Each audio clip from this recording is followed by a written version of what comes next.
Salam sejahtera kepada teman-teman pencinta channel Suara Aspirasi Disabilitas Netra di mana saja kalian berada. Selamat pagi menjelang siang dan selamat beraktivitas. Di kesempatan kali ini saya ingin melanjutkan cerita saya terkait apa yang sudah saya ceritakan di video sebelumnya, itu bagaimana saya menjadi disabilitas karena dipukul oleh guru. Dan pada kesempatan kali ini saya ingin melanjutkan bagaimana setelah saya sudah menjadi disabilitas sensorik netra, apa yang saya lakukan, apakah saya mengalami depresi atau frustrasi, dan lalu bagaimana saya mengatasi hal itu. Dan ketika saya dikeluarkan secara paksa dari sekolah karena saya sudah menyandang disabilitas netra, apakah saya masih punya semangat untuk melanjutkan studi? Nah, itu yang saya akan ceritakan di kesempatan kali ini. Karena itu bagi teman-teman pencinta channel Suara Aspirasi Disabilitas Netra, teruslah menonton, jangan di skip video ini. Dan teman-teman yang mungkin baru saja menyaksikan channel ini, jangan lupa dukung saya dengan cara tekan tombol subscribe, atau memiliki pertanyaan bisa tulis di kolom komentar. Oke, jadi setelah saya dipukuli oleh seorang guru di sekolah SMA, itu SMA Negeri 1 Pantai Baru. SMA itu beralamat di Kecamatan Pantai Baru, Kabupaten Rotendao, Provinsi Nusa Tenggara Timur. Itu tepatnya pada tahun 2007. Lalu saya mengalami disabilitas sensorik netra. Bersama keluarga kami berupaya kalau bisa saya bisa dapat melihat kembali, tetapi ternyata hasil itu, upaya itu tidak ada hasilnya.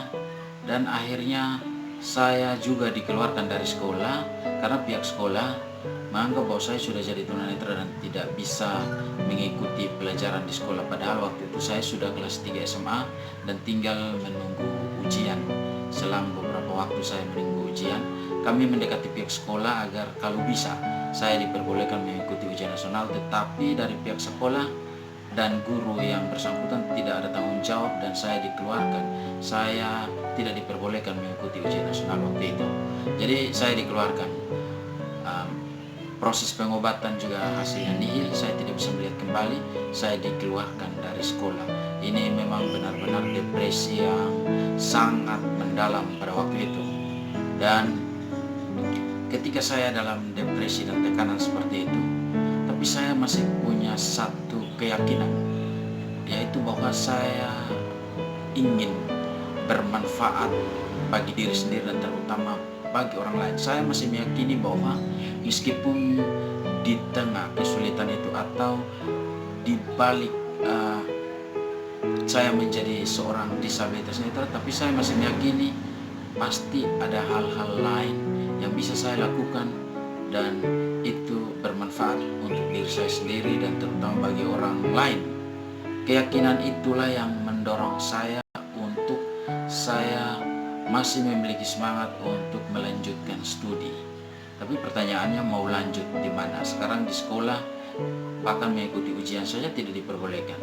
Nah, ketika saya mencari tahu kira-kira saya dalam kondisi seperti ini bisa melanjutkan studi di mana, dan saya dapatkan SLB, sekolah luar biasa. Tetapi ketika saya ingin masuk dan melanjutkan studi belajar di SLB itu, ternyata ada lagi hambatan, ada lagi tekanan, yaitu dari orang tua saya, keluarga saya. Mereka tidak merestui karena dengan alasan bahwa saya sudah menjadi disabilitas sensorik netra, saya jadi tunanetra, bagaimana saya bisa belajar, dan ketika saya belajar dan saya lalu mau jadi apa gitu. Ketika saya belajar dengan keadaan seperti itu, apalagi yang saya bisa lakukan? Dan bagi mereka, saya masuk di sekolah luar biasa itu hanyalah membuang-buang waktu, membuang-buang biaya, dan sama sekali tidak direstui. Tetapi itu tidak menurunkan niat dan semangat saya. Saya terus berusaha mencari sekolah yang bisa menerima saya, dan pada akhirnya saya harus pergi keluar dari rumah keluarga, rumah orang tua, dan saya mencari sekolah dan saya melanjutkan di salah satu sekolah luar biasa, yaitu sekolah SLB atau sekolah luar biasa SMA LB Pembina di Kota Kupang, Provinsi Nusa Tenggara Timur. Disitulah saya kembali belajar dan saya mengulang dari kelas 1 SMA.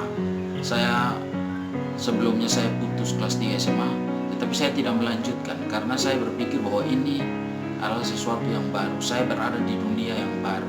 Saya berada dalam satu proses pembelajaran yang baru. Jadi saya harus mengulang dari kelas 1 SMA, dan di sanalah saya belajar berjalan dengan tongkat, belajar bagaimana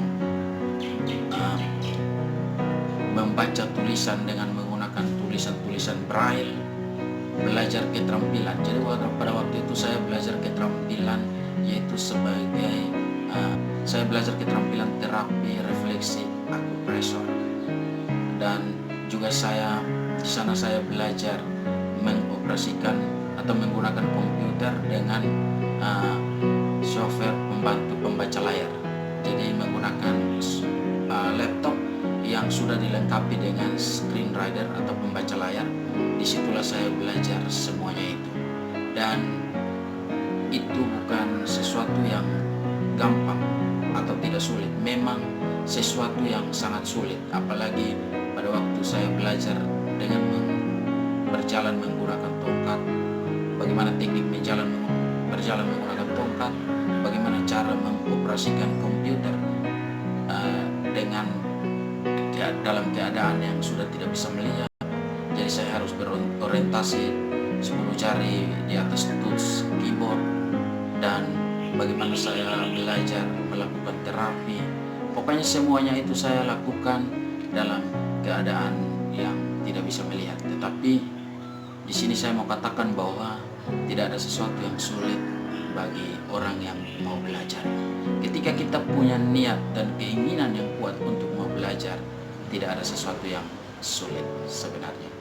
Bahkan menjadi disabilitas sensorik netra itu bukanlah satu hambatan bagi kita untuk tidak bisa belajar. Dalam keadaan kondisi yang bagaimanapun, kita tetap bisa belajar asalkan kita punya niat. Karena itu teman-teman, saya punya niat dan saya punya semangat untuk terus belajar dan berkarya. Nah, kira-kira niat atau motivasi atau dorongan apa saja yang membuat saya begitu bersemangat, begitu antusias, begitu optimis untuk kembali melanjutkan di sekolah luar biasa itu? Nah, itu akan saya bagikan di video pada kesempatan yang berikut. Karena itu teman-teman, ikuti terus channel ini, dan jangan, bagi teman-teman yang belum subscribe, sekali lagi tekan tombol subscribe untuk dukung saya lalu bisa jadi YouTuber.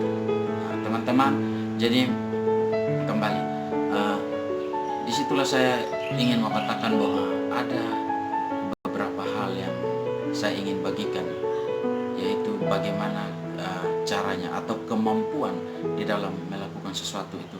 Ada beberapa hal, yaitu pertama, punya niat, fokus melakukan apa yang kita inginkan, dan teruslah melakukan secara berulang-ulang.